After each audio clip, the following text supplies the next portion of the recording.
विशाल शलजम की कहानी। कई साल पहले एक छोटे से गांव में एक बूढ़ा किसान और उसकी पत्नी रहते थे। दोनों की जिंदगी साधारण थी, लेकिन वे मेहनती और खुशहाल थे। उनके पास एक छोटा सा खेत था, जिसमें वे तरह तरह की सब्जियां उगाते थे। बूढ़ा किसान हमेशा अपने खेत में नए नए प्रयोग करता रहता था।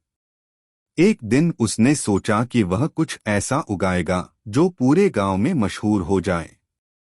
उसने एक विशेष बीज चुना और उसे अपने खेत में बो दिया। वह बीज एक शलजम का था। किसान और उसकी पत्नी ने उस बीज की खूब देखभाल की। वे रोज उसे पानी देते, खाद डालते और खेत की निराई गुड़ाई करते। कुछ ही महीनों में उस बीज से एक छोटा सा पौधा निकला और धीरे धीरे वह पौधा बड़ा होने लगा। लेकिन जो हुआ वह किसी ने नहीं सोचा था। वह शलजम इतना बड़ा हो गया कि वह पूरे खेत में फैल गया। उसका आकार इतना विशाल था कि उसे देखकर गांव वाले हैरान रह गए। उस शलजम को विशाल शलजम का नाम दिया गया। जब शलजम पूरी तरह तैयार हो गया तो बूढ़े किसान ने उसे खेत से निकालने का फैसला किया। वह सुबह सुबह अपने खेत में गया और शलजम को पकड़कर खींचने लगा। उसने पूरी ताकत लगा दी, लेकिन शलजम टस से मस नहीं हुआ। किसान ने जोर लगाया, पसीना बहाया, लेकिन शलजम अपनी जगह से हिला तक नहीं। आखिरकार थककर वह अपनी पत्नी के पास गया और बोला, यह शलजम बहुत जिद्दी है। मैं अकेले इसे नहीं निकाल सकता। क्या तुम मेरी मदद करोगी? बूढ़ी पत्नी हंसते हुए बोली, हाँ हाँ, क्यों नहीं। चलो मिलकर कोशिश करते हैं। दोनों खेत में गए। पत्नी ने किसान की कमर पकड़ी और किसान ने शलजम को। दोनों ने एक साथ जोर लगाया, 1, 2, 3। खींचो। लेकिन शलजम फिर भी नहीं निकला। दोनों ने अपनी पूरी ताकत लगा दी, लेकिन नतीजा वही रहा। शलजम अपनी जगह पर अड़ा रहा। बूढ़ी पत्नी ने कहा, हमें और मदद चाहिए। चलो अपनी बेटी को बुलाते हैं। उन्होंने अपनी बेटी को बुलाया, जो पास के घर में रहती थी।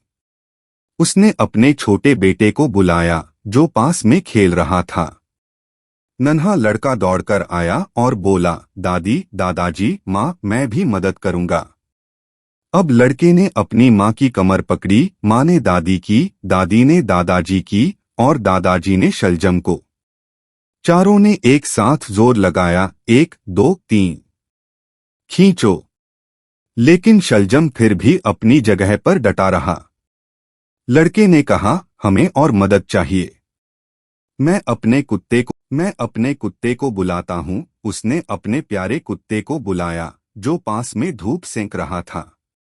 कुत्ता भौंकते हुए आया और लड़के की कमीज पकड़ ली।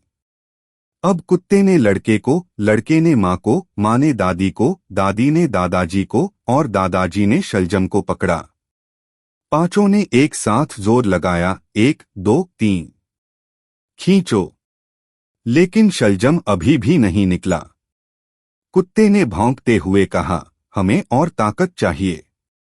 मैं अपनी दोस्त बिल्ली को बुलाता हूँ। बिल्ली को बुलाया गया।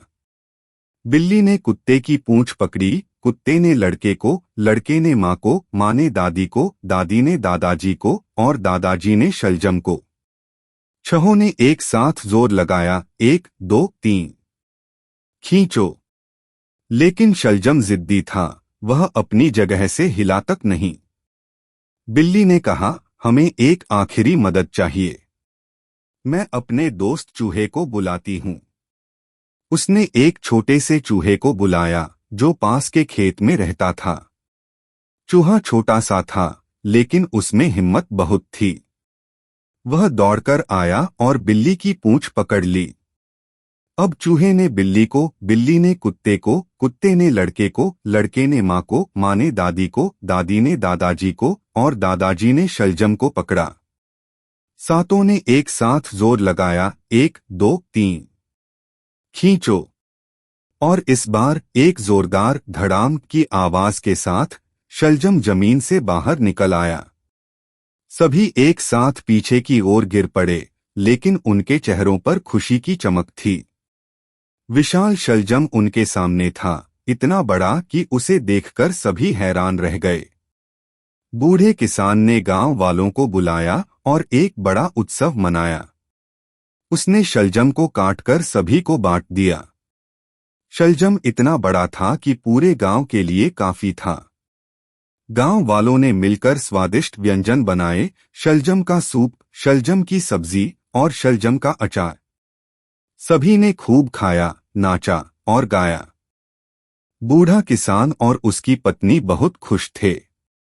उन्होंने अपनी बेटी, पोते, कुत्ते, बिल्ली और चूहे को धन्यवाद दिया।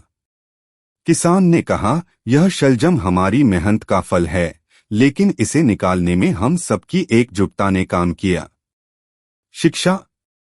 विशाल शलजम की कहानी हमें सिखाती है कि एकजुटता में बहुत ताकत होती है। अगर हम मिलकर काम करें तो कोई भी काम असंभव नहीं है। इस कहानी से हमें यह भी सीख मिलती है कि छोटी से छोटी मदद भी बहुत मायने रखती है। चूहा भले ही छोटा था, लेकिन उसकी मदद के बिना शलजम बाहर नहीं निकल पाता। यह कहानी बच्चों को टीम वर्क और सहयोग की भावना सिखाती है।